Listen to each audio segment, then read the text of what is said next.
to my mind, the skyscraper was born of the urban conditions of the last 3 decades, about of the 19th century, in 2 places, in Chicago and in New York, or I think I might say rather in New York and Chicago, because Chicago was, after all, a much newer city than New York. New York was colonial. It goes back to the 17th century. Chicago is really born in the middle of the 19th century, but its growth spurred, and that's what's important about the rise of the skyscraper. It's an enormous growth spurt in terms of population, in terms of industrialization, and then urbanization, with the centering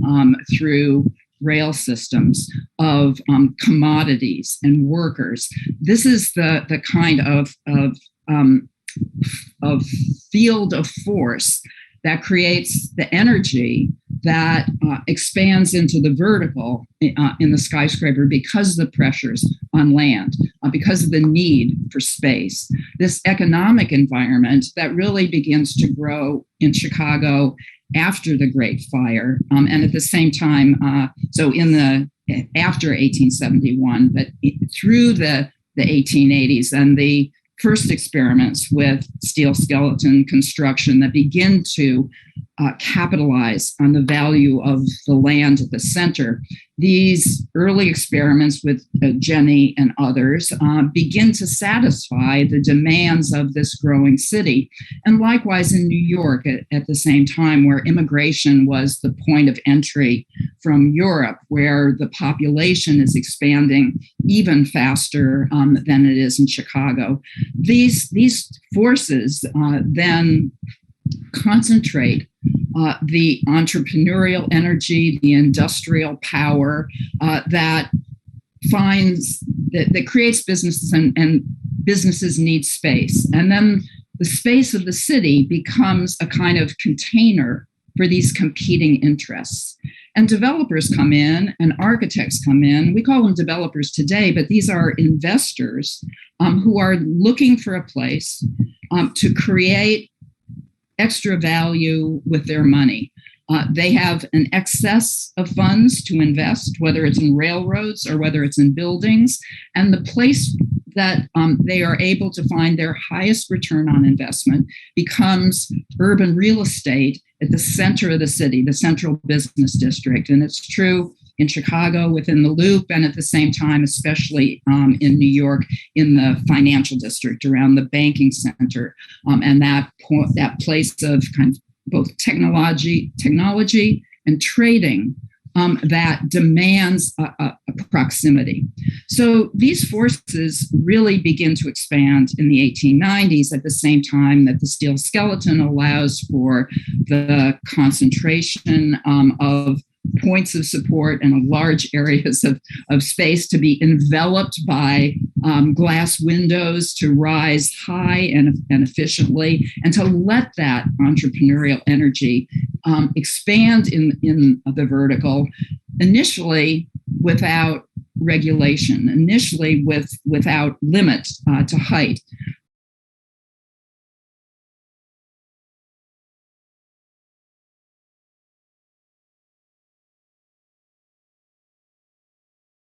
In Chicago,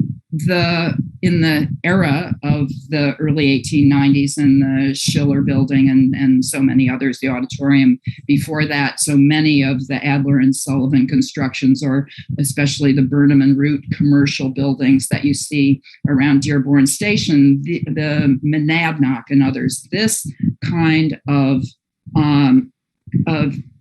energy of development in order to satisfy the needs of business, take the production of industry and concentrate it in buildings at the center. So the investors, the architects, the engineers come together in a community, especially in Chicago, which is a fairly competitive, but also close-knit and information-sharing community. One thing that's extraordinary about Chicago is the way that architectural culture shared ideas or expounded on their ideas, the way that both Sullivan and Adler did to their colleagues within the profession in Chicago, in clubs and in papers and in publications. This kind of sharing of knowledge, even while they were competing with each other for clients, really made a kind of catalytic experience, a kind of cauldron of energy and ideas that burgeon in Chicago, especially in the 1890s. They burgeon also at the same time that the White City, the World's Fair, is bringing people from all over the world to the center of the city. You need hotels, you need places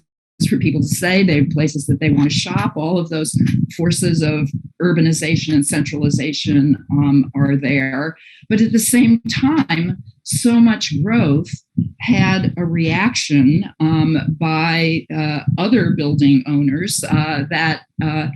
caused too much construction, and a reaction about the regulation of, against too much construction. So Chicago famously put a height cap on their buildings from 1893, and the conformity of buildings after that, because they had to live within a cornice line of first 130 feet and with some changing adjustments. That regulation, along with the very large blocks that one finds in Chicago, as opposed to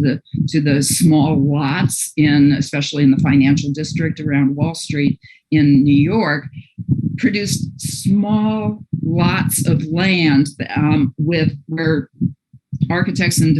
developers could build straight up without any kind of limitation, even as Chicago capped the building heights with its building code.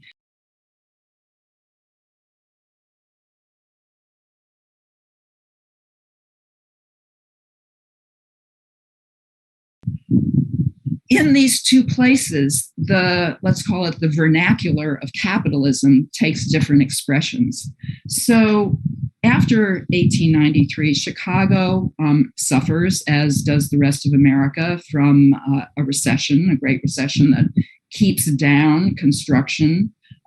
volume of construction for several years. But in addition, Chicago comes into a new era after 1893 of the palazzo form with the cornice line and a limited height and an open courtyard at the center. So a big square donut of a building, much like your Venetian palazzos, where one enters from the street, enters a courtyard, and then has the necessary technology of the day, large windows in order to illuminate the space. These practical considerations really determine the vernacular of capitalism, of commercial architecture in Chicago, especially after 1893. So if we look at the Schiller building, the Garrick Theater, and as a building of that earlier period, of the laissez-faire period in Chicago, you can see those decades from the 1880s until 1893 as a period of great experimentation, in part because the technology was simply being worked out according to the conditions of Chicago's, the muddy ground, and the necessity of finding a way to support the weight of these great buildings in a way that New York had less problem confronting, with some of the benefits of bedrock, even though bedrock is not necessary, obviously, because the experience of Chicago in order to build tall buildings. But these experiments, along with the availability of materials, which is so important in Chicago, not just the steel that's available for skeleton construction, but the terracotta industry, and especially the plate glass industry, and the way that affected, and the market for plate glass affected its availability, and certain the embrace of materials, like in the Reliance building of the large plate glass. All of these local conditions produced a Chicago style that famously was embraced and elevated by the historians of modernism. So the place of Louis Sullivan, one would say the almost unparalleled place of Louis Sullivan in the history of the skyscraper, because to this day on the internet and on many a website, one sees that Louis Sullivan was the, quote, father of the skyscraper. That idea of the necessity of finding a person who is the inventor, or one story that offers a window into some building type which is as complex as the skyscraper, which Cass Gilbert, the New York architect, called a machine that makes the land pay. The creation of a machine is not the work of a single inventor, not Leonardo da Vinci, not who draws it, but who takes all of the materials of the age and brings them to a place where you invent a new type of building. This is an extraordinary invention of American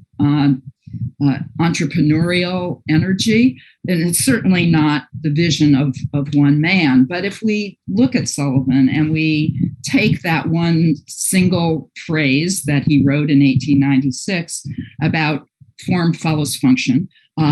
about form ever follows function, it was his actual phrase. And in an extraordinary essay, which the Tall Building Artistically Considered, which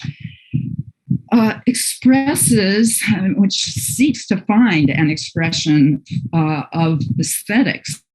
within the base form, as he talks of it, of the economics of commercial architecture. If we reduce the skyscraper to that simple phrase, or we embrace that phrase as an explanation of modern architecture, as was done by the Museum of Modern Art in the 1930s and going forward,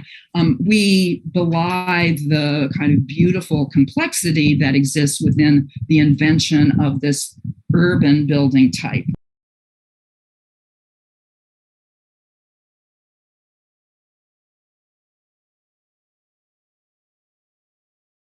After this long discourse, I would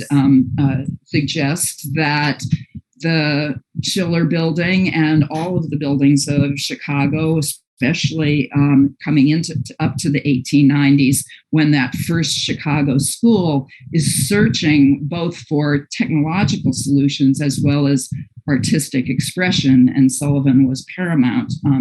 among those, that we balance the form follows function phrase of Sullivan with, and not to sound too egotistical in my own summary, but the title of a book that I wrote about 25 years ago, Form Follows Finance. Which doesn't mean that economics is the only thing that drives these buildings, but that they are an expression of place, of site, of business appetites, of available technologies, and as one sees in Chicago, almost more than anything, about the regulation of space in the city, about the imposition of codes which shape places differently, so that Chicago is a completely different city than New York, not only because of its character and its geography and its individual inventors of the architectural scene in Chicago, but because the regulation, the constraints on these buildings are as important as the energy that drives them up.